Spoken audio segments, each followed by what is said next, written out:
ایک بھائی کا سوال ہے کہ کیا بینک سے گاڑی لینا جائز ہے اور انشورنس کا اسلام میں کیا تصور ہے؟ اللہ تعالیٰ نے ہمیں انشور پیدا کیا ہے اور ہمارا بیمہ پہلے کر کے بھجوایا ہے، نئے بیمے پالیسی کی کوئی ضرورت نہیں ہے۔ انشورنس جو ہے وہ ہماری ہوئی ہے، اس لیے ہم اس طرح کی انشورنس کو ضروری نہیں سمجھتے۔ باقی رہا گاڑی لینا، تو بینک سے گاڑی، اب پتہ نہیں بینک سے مراد کیا ہے۔ اسلامی بینک نکلے ہیں آج، ان کے کیا کیا اصول ہیں، اور عام بینک کیوں بینک سے لینے ہیں؟ شاید کوئی یہ کہنا چاہے کہ قسطوں سے گاڑی لینا، جو صحیح مسئلہ پوچھنا چاہیے کیا قسطوں پہ گاڑی لینا جائز ہے کہ نہیں۔ سب سے پہلی بات یہ سمجھیے کہ رسول اکرم صلی اللہ علیہ وسلم کے زمانے میں نقد پہ بھی کام ہوتا تھا، ادھار بھی کام کیا جاتا تھا، لیکن آج کل کیا ہے، قسطوں پہ انسٹالیشن پہ کیوں انسان جاتا ہے؟ تین باتیں یاد رکھیں۔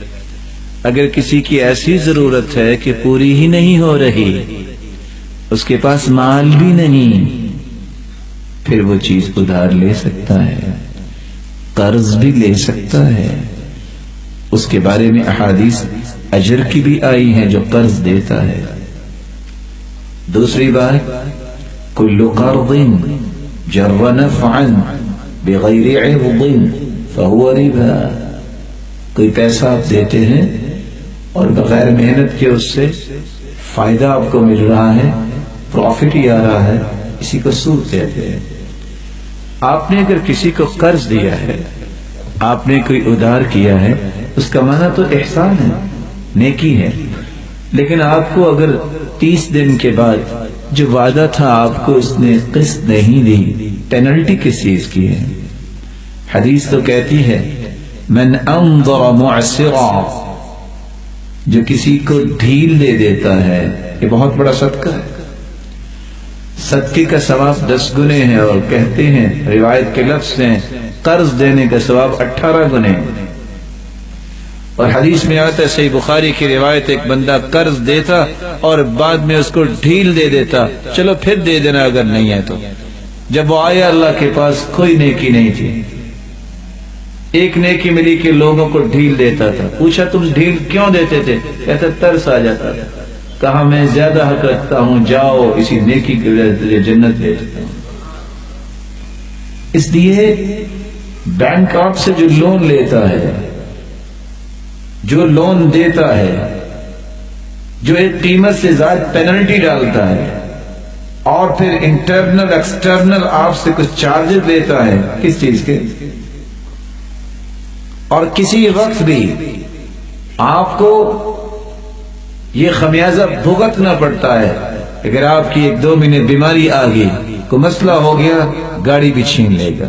خیر خواہ بن کے آتا ہے بینک، ظالم بن کے آپ کو چھوڑتا ہے، اس وقت چھوڑتا نہیں ہے جب تک تمہارا خون نہیں چوس لیتا۔ اس لیے زندگی میں یاد رکھنا، قسط پہ چیز لینا یہ حرام نہیں ہے، لیکن اس کی شروط ہے کہ کن کن شرطوں پہ آپ کو یہ کام کرنا چاہیے۔ پینلٹی نہیں ہوگی، آپ کی ضرورت ہے، آپ لوگوں کے پیسے سے کھیلنا نہیں چاہتے۔ یہ پیسے سے کھیلنا ہے، مال ہے، گاڑی ہے، کہتے ایک اور لے لیتے ہیں لیکن قسطوں پہ لے لیتے ہیں، دیتے رہیں گے، اور خود آگے جو رینٹ پہ دے دی۔ ضرورت نہیں ہے آپ کی، نشہ نہیں ہونا چاہیے۔ اس نشے سے تو اللہ کے پیارے پیغمبر نے منع کیا، لوگوں سے مالوں سے کھیلنا، یہی انشورنس ہے۔ ایک نیک انسان ہے، یہ میرا پیارا بھائی بیٹھا ہے، یہ انشورنس دے رہا ہے، کس چیز کی؟ گاڑی کی۔ 20 سال اس نے گاڑی چلائی لیکن ایکسیڈنٹ نہیں ہوا، اور ایک فلرٹ اٹھتا ہے اور اس کو پتہ ہی نہیں ہے، دوسرے دن گاڑی کو مارتا ہے اور نئی گاڑی لے لیتا ہے۔ پیسے تو اس کے تھے، اس کو کیوں مل گئے؟ لا تأکلوا اموالکم بینکم بالباطل، نہ اپنے مالوں کو باطل سے کھایا کرو، نہ لوگوں کے مال باطل طریقے سے کھاؤ۔ یہ طریقے اللہ کے رسول نے پسندیدہ نہیں بتائے۔ پسندیدہ طریقہ ہے حلال کا طریقہ ہے۔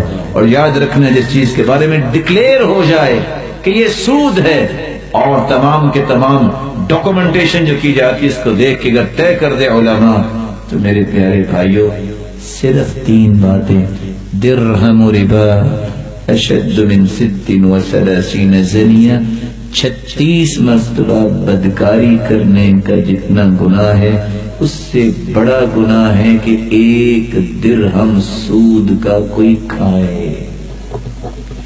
اور دوسری روایت میں آتا ہے الربا 72 بابا وفی روایت حوبا، 72 دروازے اور 72 گناہ ہیں سود کے۔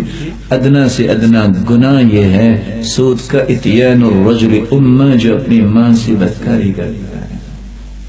اور قرآن نے کہا ہے اتقوا اللہ وذروا ما بقی من الربا، سود سے بچ جاؤ، اور ساتھ فرمایا اگر تم نہیں بچو گے فأذنوا بحرب من اللہ ورسولہ، اللہ اور اس کے رسول سے جنگ کے لیے تیار ہو جاؤ۔ کوئی جنگ کر سکتا ہے اللہ سے؟ کوئی اللہ کے رسول سے جنگ کر سکتا ہے؟ اس لیے اللہ سے جنگ نہ کیجیے، اللہ سے دعا کیجیے اللہ آپ کو اتنا حلال دے دے کہ آپ حرام کی کبھی سوچ ہی نہ سوچیں، اور اس کے لیے آپ کثرت سے استغفار کیا کرے، نمازوں کی پابندی کیا کرے، اور اگر کوئی مقروض ہے تو اللہم اکفنی بحلالک عن حرامک واغننی بفضلک عمن سواک، یہ کثرت سے پڑھا کرے۔ اگر جبل صغیر جتنا بھی کسی پہ قرض ہو، پہاڑ جتنا، تو رب تعالیٰ اس کے قرض کو دور فرماتے ہیں۔ دوسرا سوال ہے رفع الیدین کرنا چاہیے کہ نہیں؟ اللہ کے رسول نے کی تھی اس لیے ہم بھی کرتے ہیں۔